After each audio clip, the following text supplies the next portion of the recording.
কুটির শিল্প, কুটির শিল্প, কুটির শিল্প। দেখুন আমি যে দোকানটির সামনে দাঁড়িয়ে আছি, এটা কুটির শিল্পর প্রচুর পরিমাণে আইটেমগুলো কিন্তু রয়েছে।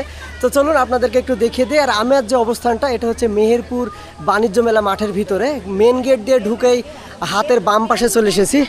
আর আসলেই কিন্তু এই যে এই দোকানটি আপনারা পেয়ে যাবেন। এইগুলোতে প্রচুর পরিমাণে যে মাটির কুটির শিল্পগুলো, সেগুলো কিন্তু আপনারা পেয়ে যাবেন। তো দেখুন এগুলো প্রচুর পরিমাণে কিন্তু ব্যাংক রয়েছে, এই যে ফলের যে আকৃতি, সেগুলো ব্যাংকগুলো পেয়ে যাবেন আপনারা। আর এখানে কি বলবো, এখানে এত পরিমাণ আইটেম রয়েছে যা একটা একটা করে বলে আপনাদের বোঝানো যাবে না।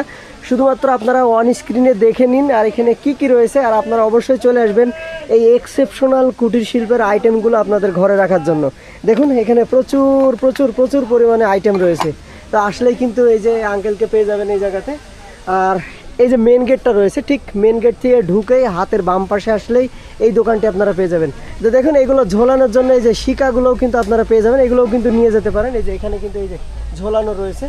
আর দেখুন প্রচুর প্রচুর প্রচুর পরিমাণে রয়েছে। তো আর ভিডিওটা বড় করতেছি না, ভিডিওটা এই পর্যন্তই। ভিডিওটা যদি ভালো লাগে অবশ্যই লাইক কমেন্ট শেয়ার করবেন। আর নতুন ভিডিও দেখতে অবশ্যই আমার পেজটি ফলো দিয়ে রাখবেন। ধন্যবাদ সকলকে, আল্লাহ হাফেজ।